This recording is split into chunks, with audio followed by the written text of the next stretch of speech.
নমস্কার আমার সুপ্রিয় দর্শক বন্ধুদের, কেমন আছেন সকলে? আশা করছি প্রত্যেকেই খুব ভালো আছেন।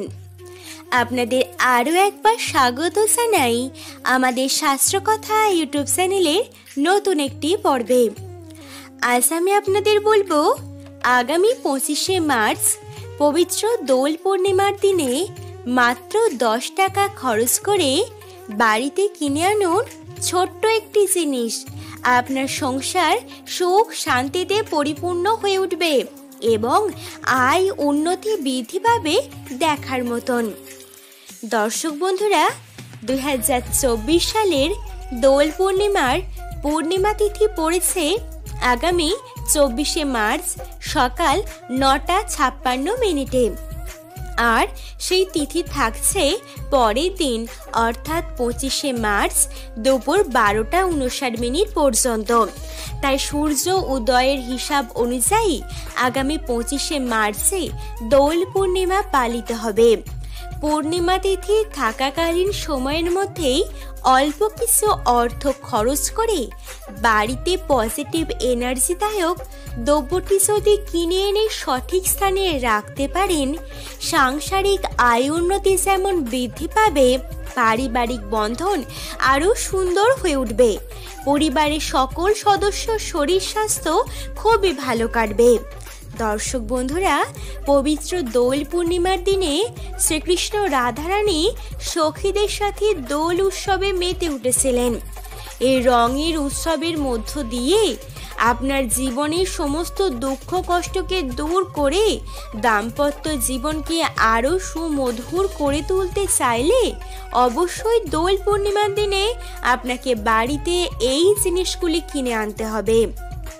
তো দর্শক বন্ধুরা, কোন সেই জিনিসগুলি তার বিষয়ে বিস্তারিত জানার জন্য আজকের ভিডিওটি আপনাদের স্কিপ না করে সম্পূর্ণ দেখতে হবে। আশা করছি ভিডিওটি দেখার মধ্য দিয়ে আপনি অনেক অজানা তথ্য জানতে পারবেন। ভিডিওটি সম্পূর্ণ দেখার পর যদি একটুও উপকৃত হন, অবশ্যই একটি লাইক করবেন এবং আমাদের চ্যানেলটি সাবস্ক্রাইব করে পাশে থাকা নোটিফিকেশন বেলটি অন করে রাখতে ভুলবেন না। চলুন আর দেরি না করে মূল আলোচনায় প্রবেশ করা যাক। প্রথমেই যে জিনিসটি কিনে আনার কথা বলবো সেটি হচ্ছে ময়ূরের পালক। হ্যাঁ বন্ধুরা, একদম ঠিক শুনেছেন। ময়ূরের পালকের মধ্যে এতটা পরিমাণে অলৌকিক গুণাগুণ রয়েছে যা হয়তো অনেকেরই অজানা। এই ময়ূরের পালকের সঠিক ব্যবহারে একজন ব্যক্তি সহজেই কোটিপতি হয়ে যেতে পারে। হ্যাঁ বন্ধুরা, এই ময়ূরের পালক শুধুমাত্র যে একজন দরিদ্র ব্যক্তির সঠিক ব্যবহারে ধনবান বানিয়ে দিতে পারে তাই নয়, এই ময়ূরের পালক স্বয়ং ভগবানের মাথায় থাকে। তাই ময়ূরের পালক হলো শ্রীকৃষ্ণের আশীর্বাদ স্বরূপ একটি দ্রব্য। আপনি যদি দোল পূর্ণিমার দিনে বাড়িতে একটি ময়ূরের পালক কিনে আনতে পারেন, যেটি খুব অল্প অর্থের বিনিময়ে যে কোনো দশকর্মার দোকানেই আপনারা সহজেই পেয়ে যাবেন। ময়ূরের পালকটি এনে আপনার বাড়িতে যদি শ্রীকৃষ্ণ এবং রাধারানীর যুগলবন্দি কোনো ছবি বা মূর্তি থাকে, তাহলে তাদের চরণে আপনি অর্পণ করে দিন। এরপরে আপনি প্রত্যেক দিনের মতো যেভাবে নিত্য পূজা করেন সেইভাবে পূজা শুরু করুন। পূজা শেষে ময়ূরের পালকটি সংগ্রহ করে বাড়ির উত্তর পূর্ব কোণে অর্থাৎ ঈশান কোণে অথবা সদর দরজার উপর আপনি টাঙিয়ে দিতে পারেন। এই ময়ূরের পালকের মধ্যে রয়েছে প্রচুর পরিমাণে ইতিবাচক শক্তি। যে বাড়িতে ময়ূরের পালক থাকে সেই বাড়িতে কোনো রকম অশুভ শক্তি প্রবেশ করতে পারে না। সেই পরিবারের প্রত্যেকটা সদস্যের মধ্যে একটা সুমধুর সম্পর্ক তৈরি হয়। শুধু তাই নয়, সংসারে আয় উন্নতি বৃদ্ধি পায় দেখার মতো। আপনি যদি আপনার সংসারে এই সমস্ত সুযোগ সুবিধাগুলি পেতে চান, তাহলে তো দোল পূর্ণিমায় ময়ূরের পালক এনে ঠিক আজকের ভিডিওতে বলা এই টোটকাটি আপনাকে করে দেখতেই হবে। দ্বিতীয়ত, এক টুকরো হলুদ রঙের কাপড়। শ্রীকৃষ্ণের পছন্দের রং হচ্ছে হলুদ রং, তাই তার অপর নাম পীতাম্বরধারী।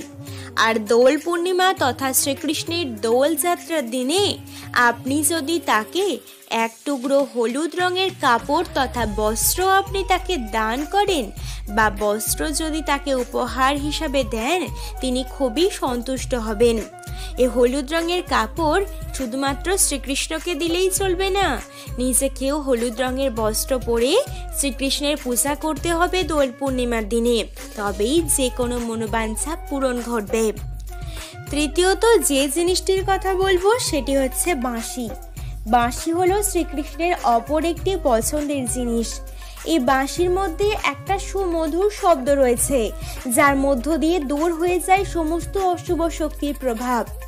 যে বাড়িতে বাঁশি থাকে সেই বাড়িতে মৃত্যুর দেবতা যমরাজ প্রবেশে ভয় পান, সেই বাড়িতে কোনোরূপ অঘটন ঘটে না। এছাড়াও আরও অনেক সুফল লাভ করা যায়। আপনার পক্ষে যদি সম্ভব হয় তাহলে একটি তামার ছোট মাপের বাঁশি কিনে আপনি শ্রীকৃষ্ণকে নিবেদন করতে পারেন। যদি সেটা সম্ভব না হয়, আপনি কাঠের একটি বাঁশি কিনে এনেও শ্রীকৃষ্ণকে দোল পূর্ণিমার দিন অবশ্যই অর্পণ করুন, দেখবেন সুফল পাবেনই পাবেন। দর্শক বন্ধুরা, দোল পূর্ণিমায় অনেক বেলা পর্যন্ত না ঘুমিয়ে খুব সকাল সকাল ঘুম থেকে উঠে স্নান করে হলুদ রঙের বস্ত্র পরিধান করে উপবাস থেকে শ্রীকৃষ্ণ রাধারানীর পূজা করুন। দোল পূর্ণিমায় যে ব্যক্তি হলুদ রঙের ফুল শ্রীকৃষ্ণকে নিবেদন করবেন তার যে কোনো মনোবাঞ্ছায় সহজেই পূরণ হয়ে যাবে। তাই আপনি অবশ্যই কিন্তু নিজের অখণ্ড মনোবাঞ্ছা পূরণ করতে দোল পূর্ণিমায় শ্রীকৃষ্ণকে হলুদ রঙের ফুল দিয়ে পূজা করুন এবং তার পছন্দ মতো মাখন, ঘি ইত্যাদি আপনি তাকে ভোগ হিসাবে অর্পণ করতে ভুলবেন না। এরপর পাঠ করবেন ছোট্ট একটি মন্ত্র। মন্ত্রটি হলো শ্রী কৃষ্ণায় নমঃ, শ্রী কৃষ্ণায় নমঃ, শ্রী কৃষ্ণায় নমঃ। এই মন্ত্রটি খুবই ছোট হলেও এর মধ্যে রয়েছে মারাত্মক ক্ষমতা। যে ব্যক্তি নিয়মিত এই মন্ত্র পাঠ করে তার শরীর সর্বদাই নিরোগ এবং সুস্থ থাকে। তার মধ্যে একটা আলাদাই পজিটিভ এনার্জি কাজ করে, যার দ্বারা মানসিক এবং শারীরিক উভয় দিক থেকেই সর্বদা কিন্তু সুস্থ থাকে। এই মন্ত্র পাঠ করলে স্বয়ং শ্রীকৃষ্ণের আশীর্বাদ সর্বদাই তার সঙ্গে থাকে, যার কারণে যে কোনো কাজে সফলতা লাভ করতেই সময় লাগে না। তাহলে বুঝতেই পারছেন এই মন্ত্রের কতটা ক্ষমতা রয়েছে। তাই দোল পূর্ণিমায় অন্ততপক্ষে 3 বার হলেও এই মন্ত্র পাঠ করুন, সুফল পাবেনই পাবেন।